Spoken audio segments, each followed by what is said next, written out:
Hello everyone, welcome to my channel learn with Monika. और आज मैं आपको कराने जा रही हूँ बेसिक साइंस से टॉपिक साउंड के कुछ न्यूमेरिकल्स जो कि आपके एग्जामिनेशंस में पूछे जाते हैं। और अभी आप देने जा रहे हैं ग्रुप डी का एग्ज़ाम, तो आपको प्रोबेबली वहाँ पर ये क्वेश्चंस ज़रूर मिलेंगे। सो चलिए सेशन को स्टार्ट करते हैं और आप लोग थोड़ा ऑब्जर्व करिए कि कैसे फॉर्मूला बेस्ड क्वेश्चंस बनते हैं एग्जाम में बेसिक साइंस के साउंड के न्यूमेरिकल्स। सो स्टूडेंट्स देखिए, पहला क्वेश्चन बोल रहा है sound of frequency 3000 hertz is travel in here with the speed of 300 metre per second, calculate the wavelength of sound. So इसके लिए हम क्या यूज करेंगे, फॉर्मूला मैंने आपको एक बताया था, v is equals to mu lambda. Mu यानी कि फ्रीक्वेंसी होता है। सो यहाँ पर हम पुट करेंगे वैल्यूज। तो वेलोसिटी आपको जो दी गई है वो 300 दी गई है, और जो फ्रीक्वेंसी दी गई है वो 3000 दी गई है हर्ट्स में। अगर आपको मीटर पर सेकंड में दी गई है तो आप उसको चेंज नहीं करेंगे, मीटर पर सेकंड में ही रहने दीजिएगा वेलोसिटी को। और फिर आपसे पूछा गया है कि लैम्डा की वैल्यू कितनी होगी। सो स्टूडेंट्स यहाँ से 20 से 20 कट जाएंगे और यहाँ पर हो जाएगा 10, 1/10। सो जो लैम्डा की वैल्यू आ जाएगी यानी कि जो वेवलेंथ आ जाएगी वो 0.1। और किसके किसकी लेंथ के बारे में पूछा गया तो ऑलवेज मीटर में ही रहती है, क्योंकि यहाँ पर मीटर पर सेकंड में वेलोसिटी थी। तो इसका आंसर हो जाएगा आपका 0.1 मीटर। इस तरह से हमें वैल्यूज निकालनी है किसकी, लैम्डा यानी कि वेवलेंथ की। सो ये था formula based question. Question number 2 पे आते हैं। क्वेश्चन नंबर 2 बोल रहा है the 4000 triples produced in 4 second in a pond. Pond में जब हम कोई पत्थर मारते हैं तो आपने देखा होगा वो घेरा टाइप का बन जाता है, उसको यहाँ पे बोला है कि 4000 ट्रिपल हो रहे हैं कितने, 4 सेकेंड्स में। सो पूछा जा रहा है आपसे फ्रीक्वेंसी क्या होगी रिपल्स की एंड टाइम पीरियड कितना होगा। सो यहाँ पर देखिए स्टूडेंट्स, आपको पता होगा कि नंबर ऑफ ऑक्सीलेशंस पर सेकेंड को हम बोलते हैं फ्रीक्वेंसी। तो यहाँ से हम निकालेंगे फ्रीक्वेंसी की value. So frequency will be is equals to 4000 upon 4 which is 1000। और इसको हम बोल सकते हैं कि 1 किलो हर्ट्स आ गई हमारी फ्रीक्वेंसी, या फिर 1000 हर्ट्स भी बोल सकते हो आप। फिर आपको निकालना है टाइम पीरियड। सो स्टूडेंट्स जो टाइम पीरियड होता है वो होता है आपका frequency is equals to 1/t। So आप यहाँ पे हमने निकाली थी 1 किलो हर्ट्स यानी कि 1000 हर्ट्स। सो यहाँ पे वैल्यू करेंगे पुट 1000 हर्ट्स 1/t। सो आप टी को वहाँ लेकर जाएंगे और 1/1000 अगर करते हैं तो आपका वैल्यू जो आ जाएगी वो आ जाएगी 0.001। सो आंसर इसका हो जाएगा, फ्रीक्वेंसी की वैल्यू आपकी जो आई वो आई 1000 हर्ट्स या 1 किलो हर्ट्स। और जो आपकी टाइम पीरियड आया वो आया 0.001 सेकेंड्स। सो ये I basically value of time periods. ठीक है, तो इस तरह से क्वेश्चन करना है अगर इस टाइप का क्वेश्चन आता है आपके एग्जामिनेशन पे। चलिए स्टूडेंट्स चलते हैं क्वेश्चन नंबर 3 पे।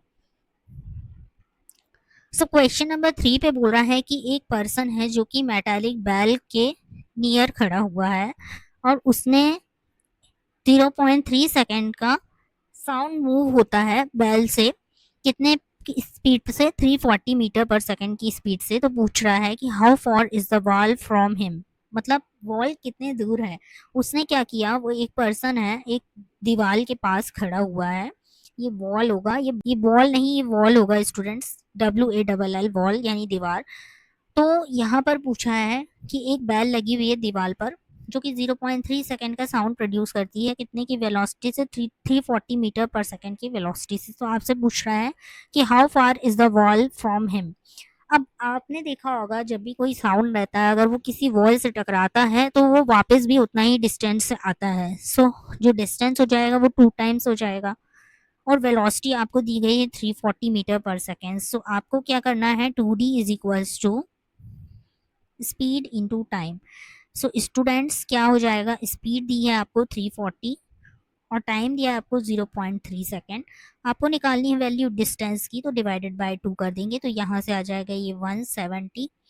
और 170 को आप इंटू करेंगे इससे तो ये हो जाएगा 510 और 1 पॉइंट लगाएंगे तो हो जाएगा 51 मीटर। सो इसका आंसर हो जाएगा students 51 metre.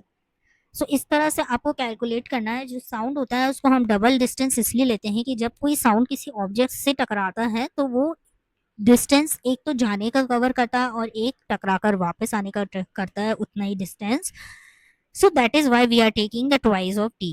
So this is how the questions will be performed in the examinations and may be asked in your examination. So you have to just observe the questions and how I am solving them, so that you can also be ready for the solving these questions in your examinations. Meter and velocity of sound in air is 360 meter per second. What is the frequency? So आपको यहाँ पर again वही formula use करना है lambda F वाला, कि आपको velocity दी गई है 360 और आपसे पूछा गया है वेवलेंथ दी गई है इस बार 3.6 मीटर और आपसे पूछा गया है फ्रीक्वेंसी कितनी है। तो आपको फ्रीक्वेंसी कैलकुलेट करनी है। वैल्यू दी गई है 360 मीटर पर सेकेंड वेलोसिटी और वेवलेंथ दिया गया है 3.6 मीटर और फ्रीक्वेंसी दी गई है आपको F.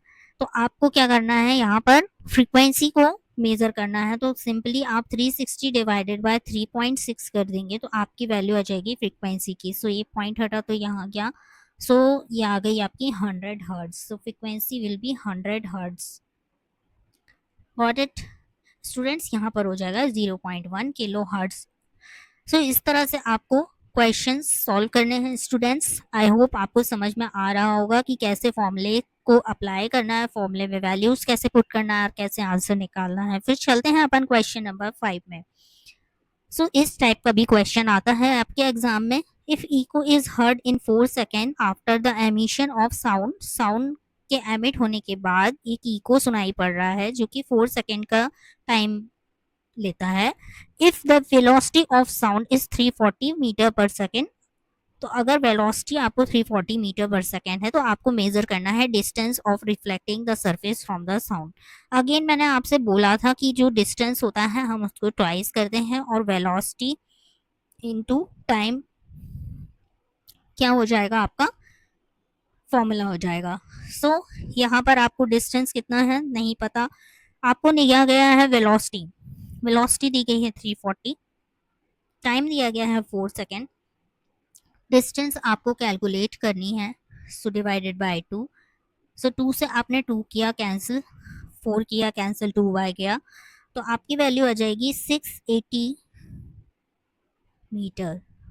So this will be your answer students. 680 metre का जो डिस्टेंस है वो रिफ्लेक्ट कर रहा है सरफेस सोर्स से। सो ये था आंसर क्वेश्चन नंबर 5 का। ये थे आपके 5 क्वेश्चन स्टूडेंट्स। आई थिंक आपको समझ में आए होंगे और आपने ऑब्जर्व भी किया होगा कि कैसे इन न्यूमेरिकल्स को सॉल्व करना है। अगर आप 1 से 2 बार देखेंगे तो आपको आसानी से ये क्वेश्चन समझ में भी आ जाएंगे और आपको बनने भी लगेंगे। एंड आई होप कि आप प्रैक्टिस कर चुके होंगे। अगर जिनने नहीं किए हैं इस टाइप के क्वेश्चंस वो ज़रूर इन क्वेश्चंस को कर लीजिए, आपको कल के एग्ज़ाम में देखने मिल सकते हैं। So all the best for your exam, जिनका कल एग्ज़ाम है। मिलते हैं नेक्स्ट सेशन में। आज के लिए इतना ही। Thank you for watching the video.